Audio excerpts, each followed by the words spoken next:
Hello മക്കളെ, അപ്പൊ നമ്മുടെ ഓണപരീക്ഷയ്ക്ക് ഉറപ്പായും ചോദിക്കുന്നത് ഏറ്റവും ഇമ്പോർട്ടന്റ് ആയിട്ടുള്ള 10 ചോദ്യങ്ങളായിട്ടാണ് മിസ് വന്നിരിക്കുന്നത്. ഈ 10 ചോദ്യങ്ങൾ മതി നിങ്ങൾക്ക് A+ നേടിത്തരാൻ. ഈ 10 ചോദ്യങ്ങൾ മതി നിങ്ങൾക്ക് 32-ലധികം മാർക്ക് നേടിത്തരാൻ. അത്രയും ഇമ്പോർട്ടന്റ് ആയിട്ടുള്ള ഷുവർ ഷോർട്ട് 10 ക്വസ്റ്റ്യൻസ് ആണ് നമ്മൾ ഇന്ന് ഡിസ്കസ് ചെയ്യാൻ പോകുന്നത്. സോ മാക്സിമം ഫ്രണ്ട്സിന് ഇത് ഷെയർ ചെയ്ത് കൊടുക്കുക ആൻഡ് ഓൾസോ വീഡിയോ മുഴുവനായിട്ട് കാണുക കേട്ടോ. ഓക്കെ, അപ്പോൾ ഒന്നാമത്തെ ചോദ്യത്തിലേക്ക് പോവാം. ഇലുസ്ട്രേറ്റ് A monohybrid cross of A toll plant with a dwarf one. Specify the gametes and offsprings in both F1 and F2 generation. ഉയരം കൂടിയതും കുറഞ്ഞതുമായ സസ്യങ്ങളുടെ മോണോഹൈബ്രിഡ് ക്രോസ് ചിത്രീകരിക്കുക. ഒന്നാം തലമുറയുടെയും രണ്ടാം തലമുറയുടെയും ബീജകോശങ്ങൾ, സന്താനങ്ങൾ എന്നിവ എഴുതുക. അപ്പൊ നമ്മളോട് ഇവിടെ ഉയരം കൂടിയ ഉയരം കുറഞ്ഞ ചെടികൾ തമ്മിലുള്ള മോണോഹൈബ്രിഡ് ക്രോസ് ആണ് ചിത്രീകരിക്കാൻ പറഞ്ഞിരിക്കുന്നത്. അത് മാത്രമല്ല ഒന്നാം തലമുറ, രണ്ടാം തലമുറ ബീജകോശങ്ങളും സന്താനങ്ങളും ഓഫ്സ്പ്രിങ്സും നമ്മളോട് എടുത്തെഴുതാൻ പറഞ്ഞിട്ടുണ്ട് അല്ലെ. അപ്പൊ ആദ്യം നമ്മൾ എന്ത് ചെയ്യണം? ക്രോസ് ചെയ്യണം. സോ ഇവിടെ നമ്മൾ എന്തെടുത്തു? ഉയരം കൂടിയ ചെടി, ഉയരം കുറഞ്ഞ ചെടി എടുത്തു അല്ലെ. അപ്പൊ capital T into small T. ഇനി എന്ത് എഴുതണം? ഗാമീറ്റ്സ് എഴുതാൻ പറഞ്ഞിട്ടുണ്ട്. ഗാമീറ്റ്സ് അല്ലെ. അപ്പൊ ക്യാപിറ്റൽ ടി സ്മോൾ ടി വന്നിരിക്കുന്നു. അങ്ങനെ ഒന്നാം തലമുറ സസ്യങ്ങൾ നമുക്ക് കിട്ടി. ഗാമീറ്റ്സ് എഴുതുമ്പോൾ വട്ടം വരയ്ക്കാൻ മറക്കരുത്. ഒന്നാം തലമുറ സസ്യങ്ങളിൽ കിട്ടിയിരിക്കുന്നതെല്ലാം എന്താണ്? ഉയരം കൂടിയ ചെടികളാണ്. ക്യാപിറ്റൽ ടി സ്മോൾ ടി ആണ് വന്നിരിക്കുന്നത് അല്ലെ. രണ്ടാം തലമുറ കണ്ടുപിടിക്കാൻ നമ്മൾ എന്ത് ചെയ്യണം? ഒന്നാം തലമുറയെ സെൽഫ് പോളിനേറ്റ് ചെയ്യണം, സ്വപരാഗണം ചെയ്യണം അല്ലെ. അപ്പൊ capital T small T into capital T small T. ഇനി നമ്മൾ എന്ത് എഴുതണം? ഗാമീറ്റ്സ് അല്ലെ. ബീജകോശങ്ങൾ എഴുതാൻ ക്വസ്റ്റ്യനിൽ പറഞ്ഞിട്ടില്ലേ? ഗാമീറ്റ്സ് എഴുതണം. ക്യാപിറ്റൽ ടി വട്ടം, സ്മോൾ ടി വട്ടം. ഓക്കെ, ഇവിടെയും ക്യാപിറ്റൽ ടി വട്ടം, സ്മോൾ ടി വട്ടം അല്ലെ. അങ്ങനെ നമുക്ക് രണ്ടാം തലമുറ സസ്യങ്ങൾ കിട്ടി. അപ്പൊ ക്യാപിറ്റൽ ടി വന്നാൽ എന്താ? ടോൾ ആണ്, ഉയരം കൂടുതലാണ്. ക്യാപിറ്റൽ ടി സ്മോൾ ടി വന്നാലും എന്താണ്? ഉയര കൂടുതൽ, ടോൾ ആണ്. ക്യാപിറ്റൽ ടി സ്മോൾ ടി വന്നാൽ എന്താണ്? ഉയര കൂടുതൽ, ടോൾ ആണ്. സ്മോൾ ടി വന്നിട്ടുണ്ടെങ്കിൽ എന്താണ്? ഉയര കുറവ്, ഡ്വാർഫ് ആണല്ലേ. അപ്പൊ നമുക്ക് എന്ത് കിട്ടി? 3 ടോള് കിട്ടി, 1 ഡ്വാർഫ് കിട്ടി. അപ്പൊ അനുപാതം റേഷ്യോ എന്താണ് വരുന്നത്? ഫീനോട്ടിപ്പിക് റേഷ്യോ വന്നിരിക്കുന്നത് 3:1 ആണ്. ഇതാണ് മോണോ ഹൈബ്രിഡ് ക്രോസ്. അപ്പൊ ക്രോസ് വരച്ച് കാണിച്ചു കൊടുക്കുക. അതിന്റെ കൂടെ തന്നെ ഈ ഗാമീറ്റ്സ് നിങ്ങൾ എഴുതാൻ വിട്ടുപോകരുത്. അതുപോലെ തന്നെ നമ്മളോട് ഒന്നാം തലമുറ, രണ്ടാം തലമുറ സന്താനങ്ങൾ എടുത്തെഴുതാൻ പറഞ്ഞിട്ടുണ്ട് അല്ലെ. അപ്പൊ ഓഫ് സ്പ്രിങ്സ് F1 ജനറേഷനിൽ വന്നിരിക്കുന്നത് ക്യാപിറ്റൽ ടി സ്മോൾ ടി, എല്ലാം ടോൾ പ്ലാന്റ്സ് ആണ്. F2 വന്നിരിക്കുന്നത് 3 ടോളും 1 ഡ്വാർഫും ആണ് കേട്ടോ. അത് എടുത്തെഴുതണം കേട്ടോ. ഈ ക്യാപിറ്റൽ ടി സ്മോൾ ടി എന്നുള്ളത് നിങ്ങൾ എന്ത് ചെയ്യുക? ജീനോടൈപ്പ് എടുത്ത് എഴുതിയിട്ട് ഫീനോടൈപ്പ് നിങ്ങൾ എന്ത് ചെയ്യുക? അതിന്റെ കൂടെ സ്പെസിഫൈ ചെയ്യുക. ഓക്കെ അല്ലേ? സെറ്റ് അല്ലേ? അനുപാതം ചോദിക്കാനുള്ള ചാൻസ് ഉണ്ട്. സോ 3:1 എന്നുള്ളത് എപ്പോഴും നിങ്ങളുടെ ഓർമ്മയിൽ വേണേ. Okay, yes. അടുത്ത ചോദ്യത്തിലേക്ക് പോവാം. Observe the illustration and answer the questions. Okay, ചിത്രീകരണം നിരീക്ഷിച്ച് ചോദ്യങ്ങൾക്ക് ഉത്തരം എഴുതുക. എക്സ്, വൈ 2 RNAകളാണ്. അത് ഏതൊക്കെ RNAകളാണെന്ന് ചോദിച്ചിട്ടുണ്ട്. അതിന്റെ ഫംഗ്ഷൻ എഴുതാൻ നമ്മളോട് പറഞ്ഞിട്ടുണ്ട് കേട്ടോ. ഓക്കെ, അപ്പൊ എക്സ് എന്ന് പറയുന്നത് ഏത് RNA ആണെടാ? ഇത് നമ്മുടെ RNA ആണ്, റൈബോസോമൽ RNA ആണ് അല്ലെ. വൈ എന്ന് പറയുന്നത് tRNA, ട്രാൻസ്ഫർ RNA ആണ് കേട്ടോ. ഓക്കെ, അപ്പൊ ഇതിന്റെ ഫംഗ്ഷൻ ചോദിച്ചിട്ടുണ്ടല്ലോ. അപ്പൊ RNA, റൈബോസോമൽ RNAയുടെ ഫംഗ്ഷൻ എന്താ? അമിനോ ആസിഡുകളെ കൂട്ടിച്ചേർക്കാനുള്ള ബോണ്ട് ഫോർമേഷന് സഹായിക്കുന്നത് RNA ആണ് അല്ലെ. ഓക്കെ, അപ്പൊ അമിനോ ആസിഡുകളുടെ ഇടയിലുള്ള ബോണ്ട് ഫോർമേഷൻ ആണ് RNAയുടെ ഫംഗ്ഷൻ. ഓക്കെ, ഇനി അടുത്തതാണ് നമ്മുടെ tRNA. അപ്പൊ tRNAയുടെ ഫംഗ്ഷൻ എന്താണ്? അതായത് പ്രോട്ടീൻ നിർമ്മാണത്തിന് ആവശ്യമായിട്ടുള്ള വിവിധ തരം അമിനോ ആസിഡുകളെ റൈബോസോമിലേക്ക് എത്തിക്കുന്നത് ആരാണ്? tRNA ആണ് അല്ലെ. പ്രോട്ടീൻ നിർമ്മാണത്തിന് ആവശ്യമായ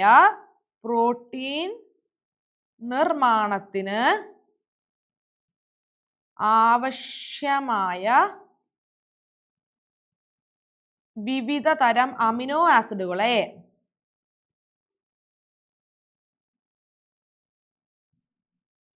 റൈബോസോമിൽ എത്തിക്കുന്നു.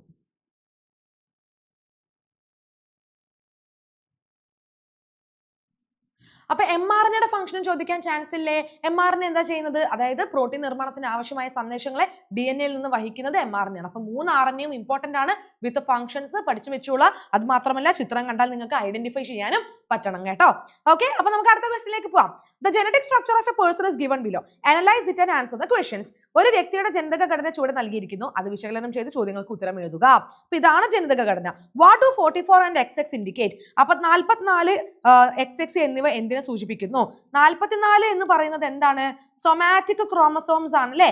സൊമാറ്റിക് ക്രോമോസോംസ് ആണ്, സ്വരൂപ ക്രോമസോമുകളാണ്. ഓക്കെ, അപ്പൊ XX എന്ന് പറയുന്നത് എന്താണ്? അത് സെക്സ് ക്രോമസോം അല്ലടാ, ലിംഗനിർണയ ക്രോമസോം ആണ് അല്ലെ. ലിംഗനിർണയ ക്രോമസോമുകളാണ്. അടുത്ത ചോദ്യം ഇതാണ്, is the person with genetic structure male or female? Why? ഈ ജനിതക ഘടനയുള്ള വ്യക്തി ആണോ പെണ്ണോ? എന്തുകൊണ്ട്? അതെന്തുകൊണ്ടാണ് ആണാണോ പെണ്ണാണോ എന്ന് കൺഫ്യൂഷൻ വന്നത് എന്തുകൊണ്ടാണ്? അതായത് നമുക്കറിയാം സ്ത്രീക്കും പുരുഷനും 44 സൊമാറ്റിക് ക്രോമസോംസ്, സ്വരൂപ ക്രോമസോമുകളാണ് ഉള്ളത്. അതുപോലെ തന്നെ എന്താണ് 2 സെക്സ് ക്രോമസോംസ് അല്ലെ ലിംഗനിർണയ ക്രോമസോമുകളാണ് ഉള്ളത്. സ്ത്രീയില് ഉള്ള ആ ഒരു ജോഡി ലിംഗനിർണയ ക്രോമസോം എന്ന് പറയുന്നത് എന്തായിരിക്കും? XX ആയിരിക്കും. പുരുഷന്റേത് എന്തായിരിക്കും? XY ആയിരിക്കും അല്ലെ. ഒരു ജോഡി ലിംഗനിർണയ ക്രോമസോം സ്ത്രീയിൽ XX ആണെങ്കിൽ സെക്സ് ക്രോമസോം ഇൻ മെയിൽ എന്താണ്? XY ആണ് വരുന്നത്. ഓക്കെ, അപ്പൊ ഇവിടെ XX അല്ലേ കൊടുത്തിരിക്കുന്നത്, അപ്പൊ ഇത് സ്ത്രീയുടേതാണ്. ഫീമെയിലിന്റെ സെക്സ് ക്രോമസോമാ കൊടുത്തിരിക്കുന്നത്, മെയിലിന്റെ അല്ല. മെയിലിന്റെ ആണെങ്കിൽ എങ്ങനെയാ വരുന്നത്? XY എന്നാണ് വരുന്നത് കേട്ടോ. അപ്പം മാറിപ്പോവരുത്, ഇത് തെറ്റാൻ ചാൻസ് ഉണ്ട്, കൺഫ്യൂഷൻ ആവാൻ ചാൻസ് ഉണ്ട്, നമ്മളെ മാർക്ക് നഷ്ടപ്പെടും, ശ്രദ്ധിക്കുക കേട്ടോ. Okay, yes. അപ്പൊ Y എന്ന് ചോദിച്ചാൽ നിങ്ങൾക്ക് ഇങ്ങനെ എഴുതിയാൽ മതി, Y ക്രോമസോം അത് പുരുഷനിലാണ് ഉള്ളത്. അപ്പൊ Y ക്രോമസോം വന്നിട്ടുണ്ടെങ്കിലേ അത് എന്താവുള്ളൂ? ഒരു മെയിൽ ആവുള്ളൂ. ഓക്കെ, നെക്സ്റ്റ് ക്വസ്റ്റ്യനിലേക്ക് പോവാം. The electric charge on each side of the plasma membrane of a nerve cell is illustrated below. Analyze it and answer the questions.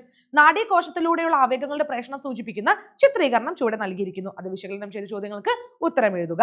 Okay, first question എന്താണ്? What changes occur in the state when stimulated? ഉദ്ദീപിക്കപ്പെടുമ്പോൾ ഈ അവസ്ഥയിൽ എന്ത് മാറ്റമാണ് ഉണ്ടാകുന്നത്?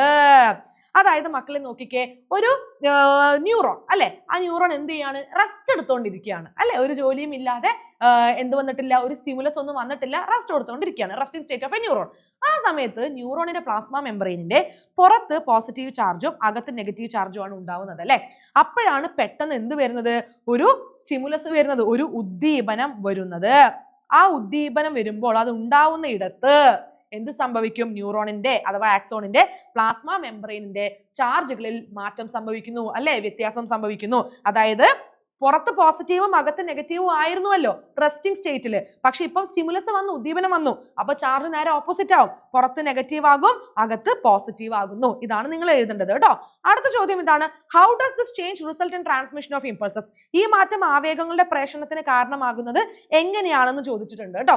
അതായത് നോക്കിക്കടാ, ഇപ്പൊ A എന്ന് പറയുന്ന ഭാഗത്താണ് ഇപ്പൊ എന്ത് വന്നിരിക്കുന്നത്? സ്റ്റിമുലസ്, ഉദ്ദീപനം വന്നിരിക്കുന്നത്. അവിടെയാണ് ചാർജ് എന്ത് ചെയ്തിട്ടുള്ളത്? ഇങ്ങനെ ഓപ്പോസിറ്റ് ആയിരിക്കുന്നത് അല്ലെ. അപ്പം എന്താ സംഭവിക്കാന്ന് വെച്ചാൽ ഈ ഒരു മാറ്റം എന്ന് പറഞ്ഞാൽ അവിടെ എന്ത് ഉണ്ടായിട്ടുണ്ട്? ഈ ഒരു ഉദ്ദീപനം വന്നു, ചാർജുകൾ ഓപ്പോസിറ്റ് ആയി, ആവേഗം ഉണ്ടായിട്ടുണ്ട്, ആവേഗം അവിടെ സൃഷ്ടിക്കപ്പെട്ടിട്ടുണ്ട് അല്ലെ. അപ്പൊ ആ ഒരു ഉണ്ടായ ഇമ്പൾസ്, അതായത് അവിടെ ജനറേറ്റ് ആയിട്ടുള്ള ഇമ്പൾസ് എന്ത് ചെയ്യും? തൊട്ടടുത്ത ഭാഗം, അതായത് B എന്ന് പറയുന്ന ഭാഗത്തിനെ സ്റ്റിമുലേറ്റ് ചെയ്യുന്നു അല്ലെ. അപ്പൊ ഇനി എന്താ സംഭവിക്കുക? B എന്ന് പറയുന്ന ഭാഗത്ത് ഈ ചാർജിൽ വ്യതിയാനം സംഭവിക്കും അല്ലെ. പുറത്ത് നെഗറ്റീവും അകത്ത് പോസിറ്റീവും ആവും. ഏത് ഭാഗത്ത്? B എന്ന് പറയുന്ന ഭാഗത്ത് കേട്ടോ. അപ്പൊ Aക്ക് എന്താ സംഭവിക്കാന്ന് വെച്ചാൽ A പഴയ രീതിയിലേക്ക് പോകും, പുറത്ത് പോസിറ്റീവും അകത്ത് നെഗറ്റീവും ആവും. ഇനി ഈ B എന്ന് പറയുന്ന ഭാഗത്തിൽ ഇപ്പം ചാർജിൽ മാറ്റം വന്നു അല്ലെ. അതായത് അവിടെയാണ് ഇപ്പൊ എന്തുണ്ടായിട്ടുള്ളത്? നമ്മുടെ ഇമ്പൾസ് എത്തിയിരിക്കുന്നത്. എയിൽ നിന്ന് ഇമ്പൾസ്, ആവേഗം എങ്ങോട്ടേക്ക് സംപ്രേഷണം ചെയ്യപ്പെട്ടു? ട്രാൻസ്മിറ്റ് ചെയ്യപ്പെട്ടു, ബിയിലേക്ക് ട്രാൻസ്മിറ്റ് ചെയ്യപ്പെട്ടു അല്ലെ. ഇനി ഈ B എന്ത് ചെയ്യും? തൊട്ടടുത്ത ഭാഗത്തിനെ സ്റ്റിമുലേറ്റ് ചെയ്യും അല്ലെ. എന്ത് ചെയ്യും? അവിടെ B എന്ന് പറയുന്ന ഭാഗമായിരിക്കും തൊട്ടടുത്ത ഭാഗം, അതായത് C എന്ന് പറയുന്ന ഭാഗത്തിന് ഉത്തേജനം കൊടുക്കുന്നത്. ഓക്കെ അല്ലെ, സെറ്റ് അല്ല. അപ്പൊ ഇങ്ങനെയാണ് എന്ത് സംഭവിക്കുന്നത്? നമ്മുടെ ന്യൂറോണിലൂടെ, പ്രത്യേകിച്ച് ആക്സോണിലൂടെ ഈ ഒരു ഇമ്പൾസിന്റെ ട്രാൻസ്മിഷൻ, ആവേഗങ്ങളുടെ സംപ്രേഷണം നടക്കുന്നത്. അപ്പൊ ഇതാണ് നിങ്ങൾ ഇവിടെ എക്സ്പ്ലെയിൻ ചെയ്ത് എഴുതേണ്ടത് കേട്ടോ. ഓക്കെ, ഇതൊരു കഥ പോലെ പഠിച്ചാൽ മതി, ഈസിയാണ്, ഒന്ന് മനസ്സിലാക്കിയാൽ നമുക്ക് സിമ്പിൾ ആയിട്ട് എഴുതാം. നിങ്ങൾക്ക് കൺഫ്യൂഷൻ വരാതിരിക്കേണ്ടത്, അതായത് ഒരു ന്യൂറോൺ റെസ്റ്റ് ചെയ്യുമ്പം പുറത്ത് പോസിറ്റീവ് അകത്ത് നെഗറ്റീവ്, സ്റ്റിമുലസ് ഉദ്ദീപനം വന്നാൽ മാത്രമേ ആ ഭാഗം എന്ത് ചെയ്യുള്ളൂ? ചാർജ് ഓപ്പോസിറ്റ് ആയിട്ട് അകത്ത് പോസിറ്റീവും പുറത്ത് നെഗറ്റീവും ആവുള്ളൂ. ഒരു ഭാഗത്ത് ഇമ്പൾസ് ജനറേറ്റ് ആയാൽ, ആവേഗം സൃഷ്ടിക്കപ്പെട്ടു കഴിഞ്ഞാൽ എന്താ സംഭവിക്കുന്നത്? ഈ ഒരു ഭാഗമായിരിക്കും തൊട്ടടുത്ത ഭാഗത്തിന് ഉത്തേജനം കൊടുക്കുന്നത്. Okay, yes. അടുത്ത ചോദ്യത്തിലേക്ക് പോവാം. വെരി ഇമ്പോർട്ടന്റ് ക്വസ്റ്റ്യൻ ആണ്. Analyse the given picture and answer the questions. അതായത് നൽകിയിരിക്കുന്ന ചിത്രം വിശകലനം ചെയ്ത് ചോദ്യങ്ങൾക്ക് ഉത്തരം എഴുതുക. അപ്പൊ ഈ ചിത്രം എന്താണെന്ന് മക്കൾക്ക് മനസ്സിലായോ? ഫസ്റ്റ് ക്വസ്റ്റ്യൻ ഇതാണ്, ചിത്രത്തിൽ X എന്ന് അടയാളപ്പെടുത്തിയിട്ടുള്ള ഭാഗം ഏത്? ഈ X എന്ന് പറയുന്ന ഭാഗം ഏതാണെന്നാണ് ചോദിച്ചിരിക്കുന്നത്. ഈ ഭാഗം കേന്ദ്ര നാഡീവ്യവസ്ഥയിലും പെരിഫറൽ നാഡീവ്യവസ്ഥയിലും എങ്ങനെ വ്യത്യാസപ്പെട്ടിരിക്കുന്നു അല്ലെ. എങ്ങനെയാണ് ഈ പാർട്ട് സെൻട്രൽ നെർവസ് സിസ്റ്റത്തിലും പെരിഫറൽ നെർവസ് സിസ്റ്റത്തിലും ഡിഫറെന്റ് ആവുന്നത് എന്നാണ് ചോദിച്ചിരിക്കുന്നത്. അപ്പൊ X എന്ന് പറയുന്നത് എന്താ മക്കളെ? നമ്മൾ ആക്സോണിനെ ഇങ്ങനെ വലയം ചെയ്യുന്ന ആ ഒരു ലിപ്പിഡിന്റെ മെംബ്രെയിൻ, ലിപ്പിഡ് ലെയർ അല്ലെ, അതിനെ നമ്മൾ എന്താ വിളിക്കുന്നത്? മൈലിൻ ഷീത്ത് അല്ലടാ. അപ്പൊ ഇത് മൈലിൻ ഷീത്ത് ആണ് അല്ലെ, വൈറ്റ് കളേർഡ് മൈലിൻ ഷീത്ത്, തിളക്കമുള്ള വെള്ള നിറമാണ് ഇതിനുള്ളത്. ഓക്കെ, അപ്പൊ എന്താണ് ഇതിനുള്ള വ്യത്യാസം? സെൻട്രൽ നെർവസ് സിസ്റ്റത്തിലും അതുപോലെ പെരിഫറൽ നെർവസ് സിസ്റ്റത്തിലും മൈലിൻ ഷീത്തിലുള്ള വ്യത്യാസം എന്താ? അതായത് സെൻട്രൽ നെർവസ് സിസ്റ്റം എന്ന് പറയുമ്പോൾ നമ്മുടെ ബ്രെയിനും സ്പൈനൽ കോഡും ഒക്കെയാണ് അല്ലേ. അപ്പൊ ബ്രെയിനിലും സ്പൈനൽ കോഡിലും ഒക്കെ ഈ മൈലിൻ ഷീത്തിനെ ഉണ്ടാക്കിയിരിക്കുന്നത് പ്രത്യേകതരം കോശങ്ങളാണ്. അതാണ് ഒലിഗോഡെൻഡ്രോസൈറ്റുകൾ. അതേ സമയത്ത് നമ്മുടെ പെരിഫറൽ നെർവസ് സിസ്റ്റത്തിലൊക്കെയുള്ള നെർവ്സ്, നാഡികളിലുള്ള മൈലിൻ ഷീത്തിനെ ഉണ്ടാക്കിയിരിക്കുന്നത് മറ്റൊരു കോശമാണ് ഷ്വാൻ സെൽസ് ആണ്. ഇതാണ് വ്യത്യാസം. സെൻട്രൽ നെർവസ് സിസ്റ്റത്തിൽ ഒലിഗോഡെൻഡ്രോസൈറ്റ്സ് ആണെങ്കിൽ പെരിഫറൽ നാഡീ വ്യവസ്ഥയിൽ എന്താണ്? ഷ്വാൻ കോശങ്ങളായിരിക്കും. Okay, yes. Right 3 functions of part X. അതായത് മൈലിൻ ഷീത്തിന്റെ 3 ഫങ്ഷൻസ് ആണ് നമ്മളോട് ചോദിച്ചിരിക്കുന്നത്. ധർമ്മമാണ് നമ്മളോട് ചോദിച്ചിരിക്കുന്നത് കേട്ടോ. ഓക്കെ, ഇത് എന്തൊക്കെയാ ചെയ്യുന്നതെന്ന് വെച്ചാൽ, ഒന്ന്, അതായത് ഈ ഒരു ആവേഗങ്ങളുടെ സംപ്രേഷണത്തിന്റെ വേഗത കൂട്ടും. അല്ലെ, ഇമ്പൾസ് ട്രാൻസ്മിഷൻ ഇല്ലേ, അതിന്റെ എന്ത് കൂട്ടും? സ്പീഡ് ഇൻക്രീസ് ചെയ്യും, കൂട്ടും അല്ലേ. ഓക്കെ, അതുപോലെ തന്നെ ഇതൊരു ഇലക്ട്രിക് ഇൻസുലേറ്റർ ആയിട്ട് ആക്ട് ചെയ്യുന്നുണ്ട്. ഓക്കെ, പിന്നെന്താണ്? നമ്മുടെ ന്യൂറോണിന് വേണ്ട നറിഷ്മെന്റ് കൊടുക്കും, ന്യൂട്രിയൻസ് ഒക്കെ പ്രൊവൈഡ് ചെയ്യുന്നു. അതുപോലെ തന്നെ ബാഹ്യക്ഷതങ്ങളിൽ നിന്ന് ആക്സോണിനെ സംരക്ഷിക്കാനും ആർക്ക് പറ്റും? മൈലിൻ ഷീത്തിന് പറ്റും കേട്ടോ. ഓക്കെ, അപ്പൊ ഇതൊക്കെയാണ് നിങ്ങൾ എഴുതേണ്ട അതിന്റെ ഫങ്ഷൻസ് എന്ന് പറയുന്നത് കേട്ടോ. എന്തൊക്കെയാണ്? ആവേഗത്തിന്റെ ഒരു പ്രസരണ വേഗത വർദ്ധിപ്പിക്കുന്നു. പിന്നെന്താണ്? നാഡീകോശത്തിന് പോഷണം ലഭ്യമാക്കുക, ബാഹ്യക്ഷതങ്ങളിൽ നിന്ന് ആക്സോണിനെ സംരക്ഷിക്കുക, ഇൻസുലേറ്ററായി പ്രവർത്തിച്ച് എന്താ പറയാ, നമ്മുടെ ഈ ഒരു ആക്സോൺ ഉണ്ടാവില്ല, ആക്സോണിനെ എന്ത് ചെയ്യുക? കറക്റ്റ് ആയിട്ട് പ്രൊട്ടക്ട് ചെയ്ത്. ഇതൊക്കെയാണ് എന്തെന്ന് പറയുന്നത്? നമ്മുടെ മൈലിൻ ഷീത്തിന്റെ ഫങ്ഷൻസ് എന്ന് പറയുന്നത് കേട്ടോ. Okay, yes. ഇനി ഗ്രേ മാറ്ററും വൈറ്റ് മാറ്ററും നിങ്ങൾ ഇതിന്റെ കൂടെ ഒന്ന് എന്ത് ചെയ്യുക? പഠിച്ചു വെക്കുക. ചിലപ്പോൾ 1 മാർക്കിനൊക്കെ ചോദിച്ചാലോ. എന്താണെന്ന് അറിയാലോ? മൈലിനേറ്റഡ് ന്യൂറോൺസ് സ്പൈനൽ കോഡിലും ബ്രെയിനിലും കൂടുതലായി കാണുന്ന ഭാഗം വെളുത്തിരിക്കും, വൈറ്റ് മാറ്റർ. ഇനി മൈലിൻ ഷീത്ത് ഇല്ലാത്ത ന്യൂറോണുകൾ കൂടുതലായിട്ട് ബ്രെയിനിലും സ്പൈനൽ കോഡിലും എവിടെയാണോ ഇരിക്കുന്നത് അതിങ്ങനെ കറുത്തിരിക്കും, ഇരുണ്ടിരിക്കും. അതാണ് ഗ്രേ മാറ്റർ എന്ന് പറയുന്നത് കേട്ടോ. ഓക്കെ, അപ്പൊ മൈലിൻ ഷീത്ത് എല്ലാ വർഷവും ചോദിക്കുന്ന ഇമ്പോർട്ടന്റ് ക്വസ്റ്റ്യൻ ആണ്. Very important question. ഇത് ഉറപ്പായും ചോദിച്ചിരിക്കും, പഠിച്ചു വെച്ചോളാം. യെസ്, അപ്പൊ അടുത്ത ചോദ്യത്തിലേക്ക് പോവാം. Part of a scientific article about the evolution of life is given below. Read it and answer the questions. ജീവപരിണാമവുമായി ബന്ധപ്പെട്ട് പ്രസിദ്ധീകരിച്ച ശാസ്ത്ര ലേഖനത്തിലെ ഒരു ഭാഗം ചുവടെ നൽകിയിരിക്കുന്നു. അത് വിശകലനം ചെയ്ത് ചോദ്യങ്ങൾക്ക് ഉത്തരം എഴുതുക. അപ്പൊ ഇതാണ് കൊടുത്തിരിക്കുന്നത്. Random changes in genes that are passed down from generation to generation have a major impact on the evolution of life. ജീനുകളിൽ ആകസ്മികമായി ഉണ്ടാകുന്നതും തലമുറകളിലേക്ക് കൈമാറുന്നതുമായ മാറ്റങ്ങൾക്ക് ജീവപരിണാമത്തിൽ വലിയ സ്വാധീനമുണ്ട്. What is the genetic process mentioned in the scientific article? അതായത് ഇവിടെ കൊടുത്തിരിക്കുന്ന ശാസ്ത്രലേഖനത്തിൽ പരാമർശിച്ചിരിക്കുന്ന ജനിതക പ്രക്രിയ, ജനറ്റിക് പ്രോസസ് ഏതാണ്? ഈ പ്രക്രിയ ജീവപരിണാമത്തെ സ്വാധീനിക്കുന്നത് എങ്ങനെയാണ്? How does this process influence the evolution of life? അപ്പൊ ഇങ്ങനെ ഒരു ആർട്ടിക്കിൾ കിട്ടിയാൽ നിങ്ങൾക്ക് മനസ്സിലാവോ ഇത് എന്തിനെ കുറിച്ചാണ് പറഞ്ഞിരിക്കുന്നത് എന്ന്? ഇത് ഏത് ജനറ്റിക് പ്രോസസ് ആണ്? ഇത് ഏത് ജനിതകപരമായിട്ടുള്ള പ്രക്രിയയാണടാ? ഇത് മ്യൂട്ടേഷൻ ആണ്. എന്താണടാ മ്യൂട്ടേഷൻ? അതായത് നമ്മുടെ എന്താ പറയുക, ജീനുകളിൽ പെട്ടെന്ന് ഒരു മാറ്റം ഉണ്ടാകുന്നു, അത് തലമുറകളായി വ്യാപരിക്കുന്നു. അതിനെയാണ് നമ്മൾ എന്തെന്ന് പറയാ? മ്യൂട്ടേഷൻ എന്ന് പറയുന്നതല്ലേ. ഓക്കെ, അപ്പൊ ഈ മ്യൂട്ടേഷന്റെ ഒരു ക്വസ്റ്റ്യനും കൂടി കൊടുത്തിട്ടുണ്ട്. അതായത് എങ്ങനെയാണ് എവല്യൂഷന് കാരണമാവുന്നതെന്ന് അല്ലെ. അതായത് നമ്മുടെ ഈ ഒരു ജീവപരിണാമവുമായി ഈ മ്യൂട്ടേഷനുള്ള ബന്ധം എന്താണ്? മ്യൂട്ടേഷൻ എങ്ങനെയാണ് ജീവപരിണാമത്തെ സ്വാധീനിക്കുന്നത് എന്ന് ചോദിച്ചിട്ടുണ്ട്. അതായത് ഇപ്പൊ നമ്മളെ ജീനുകളിൽ ഇങ്ങനെ എന്തെങ്കിലും ഒരു മാറ്റം ഉണ്ടായി കഴിഞ്ഞിട്ടുണ്ടെങ്കിൽ ഈ മാറ്റം അടുത്ത തലമുറയിലേക്ക് വ്യാപരിക്കും. ഇത് തലമുറകളായിട്ട് ഇങ്ങനെ വ്യാപരിച്ചു കൊണ്ടേയിരിക്കും. എന്നിട്ടോ എന്താ സംഭവിക്കുന്നത്? അതായത് ഉണ്ടാകുന്ന തലമുറകളിൽ വേരിയേഷന് കാരണമാകും, വ്യതിയാനങ്ങൾക്ക് കാരണമാവുന്നുണ്ട്. ഇത് അവസാനം എന്തിലേക്കാണ് നയിക്കുന്നത്? എവല്യൂഷൻ, പരിണാമത്തിലേക്കാണ് നയിക്കുന്നത് കേട്ടോ. ഓക്കെ, ഇതാണ് നിങ്ങൾ അവിടെ എഴുതേണ്ടത്. അടുത്തത്, suggest any 2 reasons that lead to this process. ഈ പ്രക്രിയയിലേക്ക് നയിക്കുന്ന ഏതെങ്കിലും 2 കാരണങ്ങൾ എഴുതാൻ പറഞ്ഞിട്ടുണ്ടടാ. ഈ മ്യൂട്ടേഷന് എന്തൊക്കെയാ കാരണങ്ങള്? അതായത് കുറെ തകരാറുകളാണ്, എറേഴ്സ് ആണ് അല്ലെ. ഒന്ന്, DNA ഇരട്ടിക്കുമ്പോഴുള്ള തകരാറ് മ്യൂട്ടേഷന് കാരണമാകും. അതുപോലെ തന്നെ രാസവസ്തുക്കൾ, കെമിക്കൽസ്, അതുപോലെ തന്നെ എന്താണ് റേഡിയേഷൻസ്, വികിരണങ്ങളോടൊക്കെ നമ്മൾ കൂടുതലായിട്ട് എന്ത് ചെയ്യാണ്? കൂടുതലായിട്ട് ഇതൊക്കെ നമുക്ക് ഏൽക്കുക എന്ന് വിചാരിക്കുക കേട്ടോ.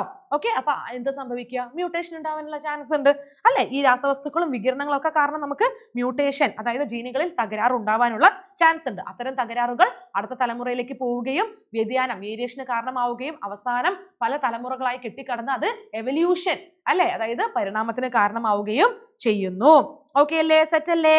യെസ്. അപ്പൊ മ്യൂട്ടേഷനിൽ നിന്ന് ഇതുപോലെയുള്ള ചോദ്യങ്ങൾ ചോദിക്കാൻ ചാൻസ് ഉണ്ട്. മക്കൾ പഠിച്ചു വെച്ചോളൂ. പെട്ടെന്ന് ഇങ്ങനെയുള്ള ഒരു എന്താ പറയുക പ്രസ്താവനയൊക്കെ കേട്ടിട്ടുണ്ടെങ്കിൽ, സ്റ്റേറ്റ്മെന്റ് ഒക്കെ കേട്ടിട്ടുണ്ടെങ്കിൽ നിങ്ങൾക്ക് ഏത് പ്രോസസ് ആണെന്ന് പെട്ടെന്ന് മനസ്സിലാവില്ല. അതുകൊണ്ട് ടെക്സ്റ്റ് ബുക്ക് നന്നായിട്ട് വായിക്കുക. ഓക്കെ, അടുത്ത ചോദ്യത്തിലേക്ക് പോവാം. Analyze the statements and answer the questions. Yes. അപ്പൊ തന്നിരിക്കുന്ന പ്രസ്താവനകൾ വിശകലനം ചെയ്ത് ചോദ്യങ്ങൾക്ക് ഉത്തരം എഴുതുക. 2 പ്രസ്താവന തന്നിട്ടുണ്ട്. ഒന്നാമത്തെ പ്രസ്താവന, in humans different blood groups like A B O or C. അതായത് മനുഷ്യനിൽ എ ബി ഒ എന്നിങ്ങനെ വ്യത്യസ്ത രക്തഗ്രൂപ്പുകൾ കാണപ്പെടുന്നു. രണ്ടാമത്തെ statement, difference in human skin colour is not due to race but due to genetics. അതായത് മനുഷ്യരിലെ ത്വക്കിന്റെ നിറവ്യത്യാസം വർഗ്ഗപരമല്ല, ജനിതകപരമാണ്. അപ്പൊ ഒന്നാമത്തെ ചോദ്യം ഇതാണ്, identify the genetic phenomena related to the given statements. അതായത് പ്രസ്താവനകളുമായി ബന്ധപ്പെട്ട പ്രതിഭാസങ്ങൾ എന്തൊക്കെയാണെന്ന് തിരിച്ചറിഞ്ഞെഴുതുക. Explain this phenomena in connection with above statement. അത് മാത്രമല്ല നമ്മൾ അതിനെ എന്ത് ചെയ്യണം, വിശകലനം ചെയ്യണം. അതായത് കൃത്യമായിട്ട് അത് വിശദീകരിച്ച് എഴുതണം. അപ്പൊ നിങ്ങൾ ഒന്ന് ആലോചിച്ച് നോക്കിക്കേ, മനുഷ്യന്മാരിൽ തന്നെ എ ബ്ലഡ് ഗ്രൂപ്പുകാരുണ്ട്, ബി ബ്ലഡ് ഗ്രൂപ്പുകാരുണ്ട്, ഒ ബ്ലഡ് ഗ്രൂപ്പുകാരുണ്ട് അല്ലെ. ഇതിന് കാരണം എന്താണടാ, നമ്മളെ മനുഷ്യന്റെ രക്തഗ്രൂപ്പിനെ നിയന്ത്രിക്കുന്ന ജീൻ ഐ എന്ന് പറയുന്ന ജീനാണ്. ഈ ജീനിന് 2-ലധികം അലീലുകൾ ഉണ്ട് അല്ലെ. I A, I B, I small I. ഇതിനെ നമ്മൾ എന്താ വിളിക്കുക, മൾട്ടിപ്പിൾ അലീലിസം. ഇതെന്താണടാ, മൾട്ടിപ്പിൾ അലീലിസം ആണല്ലേ. ഓക്കെ. രണ്ടാമത്തത് നോക്കിക്കേ, the difference in human skin colour is not due to race but due to genetics. അതായത് നമ്മുടെ ഈ ത്വക്കിന്റെ നിറവ്യത്യാസത്തിന് കാരണം എന്താണ്, ജീവശാസ്ത്രമാണെന്നല്ലേ. യെസ്. അപ്പം അതായത് ജീവശാസ്ത്രം എന്ന് പറഞ്ഞാൽ ജീവശാസ്ത്രം എന്ത് ചെയ്യുന്നത്, ഓക്കെ, ജനിതകപരമാണെന്ന്, ജെനറ്റിക്സ് ആണെന്ന് കേട്ടോ. ഓക്കെ. അപ്പൊ അതെന്തുകൊണ്ടാണ് നമ്മളെ സ്കിന്നിന് ഇങ്ങനെ പല പല കളർ വരുന്നത്, എന്തുകൊണ്ടാണ്? അത് പോളിജീനിക് ഇൻഹെറിറ്റൻസ് അല്ലടാ. നമ്മുടെ സ്കിന്നിന്റെ കളർ, ത്വക്കിന്റെ നിറത്തിനെ കൺട്രോൾ ചെയ്യുന്നത് 1-ലധികം ജീനുകളാണ്. അതാണ് പോളിജീനിക് ഇൻഹെറിറ്റൻസ്. അപ്പൊ വെറുതെ പേര് മാത്രം മക്കളെ എഴുതിയാൽ പോരാട്ടോ, നിങ്ങൾ എന്ത് ചെയ്യണം, ഇത് വിശദീകരിക്കണം. ഇതുപോലെ മറ്റൊരു ചോദ്യം ചോദിക്കാൻ ചാൻസ് ഉണ്ട്. അതായത് what is the reason for appearing pink coloured flowers when A red flavoured 4 o'clock plant is crossed with white flavoured one. അതായത് ചുവന്ന പൂവുള്ളതും വെളുത്ത പൂവുള്ളതും ആയിട്ടുള്ള 4 മണിച്ചെടികളെ നമ്മൾ വർഗ്ഗസങ്കരണം നടത്തുമ്പോൾ ഉണ്ടായ കുട്ടികളെല്ലാം പിങ്ക് നിറമുള്ള പൂക്കളുള്ള ചെടികളാണ്. എന്തുകൊണ്ട്? അതെന്തുകൊണ്ടാണ്? അത് ഇൻകംപ്ലീറ്റ് ഡൊമിനൻസ് ആണ് കാരണം. എന്താണടാ, ഇൻകംപ്ലീറ്റ് ഡൊമിനൻസ്. അപ്പൊ മക്കൾ എന്താ ചെയ്യേണ്ടതെന്ന് വെച്ചാൽ, ഇതുപോലെ ഏത് ചോദ്യം വേണമെങ്കിലും ചോദിക്കാനുള്ള ചാൻസ് 100% അല്ലെ. അപ്പൊ നിങ്ങൾ നോൺ മെന്റലിയൻ ഇൻഹെറിറ്റൻസ് പഠിച്ചു വെച്ചോളാം. ഓക്കെ. അതായത് incomplete dominance, കോഡൊമിനൻസ്, multiple allelism, polygenic inheritance. അതിന്റെ ഉദാഹരണങ്ങളും നിങ്ങൾ അതിന്റെ കൂടെ പഠിക്കണം.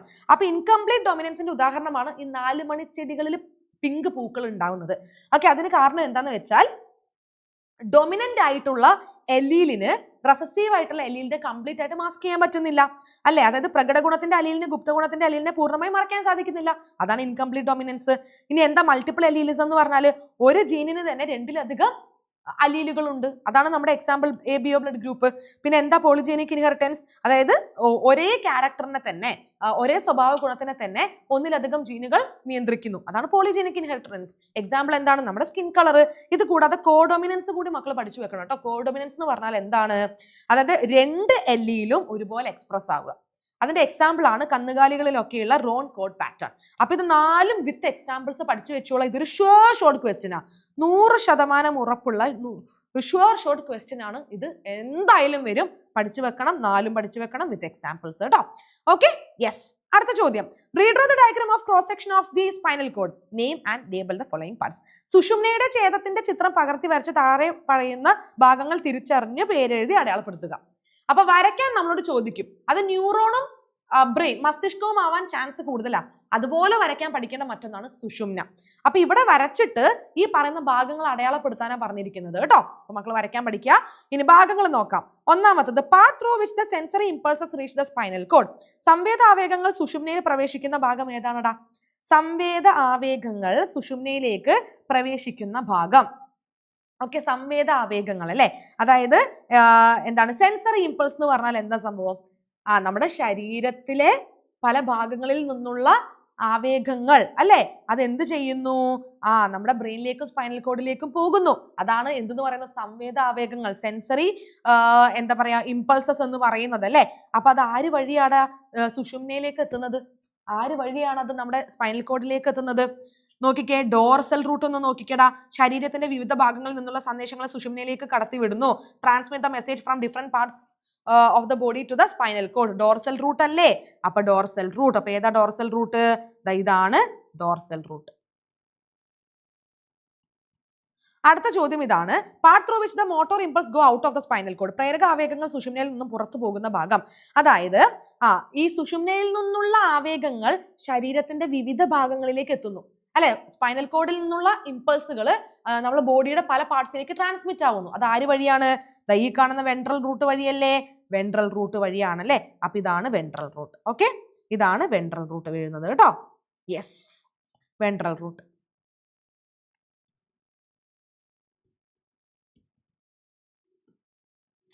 അടുത്തത് part filled with cerebrospinal fluid, അതായത് സെറിബ്രോസ്പൈനൽ ദ്രവം കാണുന്ന ഭാഗം. സെറിബ്രോസ്പൈനൽ ദ്രവം കാണുന്നത് എവിടെയാണ്?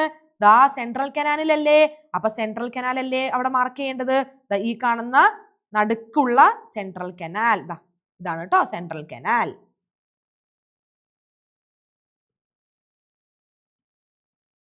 ഓക്കെ, അപ്പൊ നിങ്ങൾ എന്ത് ചെയ്യുക? സ്പൈനൽ കോഡിന്റെ സ്ട്രക്ചർ കൃത്യമായിട്ട് പഠിച്ചു വെക്കുക. അത് മാത്രമല്ല, ഈ സ്പൈനൽ കോഡിന്റെ ഛേദം എടുത്ത് നോക്കിയാൽ ഉള്ളിൽ നമുക്ക് ഇങ്ങനെ എച്ച് ഷേപ്പ് ഭാഗം കാണാം. അത് ഗ്രേ മാറ്ററും പുറമേ ഉള്ളത് വൈറ്റ് മാറ്ററും. പിന്നെ സെൻട്രൽ കനാലിൽ സെറിബ്രോസ്പൈനൽ ഫ്ലൂയിഡ് ഉണ്ട്. പിന്നെ എന്താണ്? ഇതാ ഡോർസൽ റൂട്ട്, ഇത് വെൻട്രൽ റൂട്ട്. ഡോർസൽ റൂട്ടിലൂടെയാണ് ബോഡി പാർട്സിൽ നിന്നുള്ള ഇമ്പൾസുകൾ സ്പൈനൽ കോഡിൽ എത്തുന്നത്. വെൻട്രൽ റൂട്ട് വഴിയാണ് സ്പൈനൽ കോഡിൽ നിന്നുള്ള ഇമ്പൾസുകൾ ബോഡി പാർട്സിലേക്ക് പോകുന്നത് കേട്ടോ. ഇത് കൃത്യമായിട്ട് പഠിച്ചു വെക്കുക കേട്ടോ. Okay, yes. അടുത്ത ചോദ്യം, എനിക്ക് തോന്നുന്നു നമുക്കിനി ആകെ 2 ചോദ്യങ്ങളും കൂടിയേ ഉള്ളൂ കേട്ടോ. അത് കഴിഞ്ഞു മക്കളെ. Okay, yes.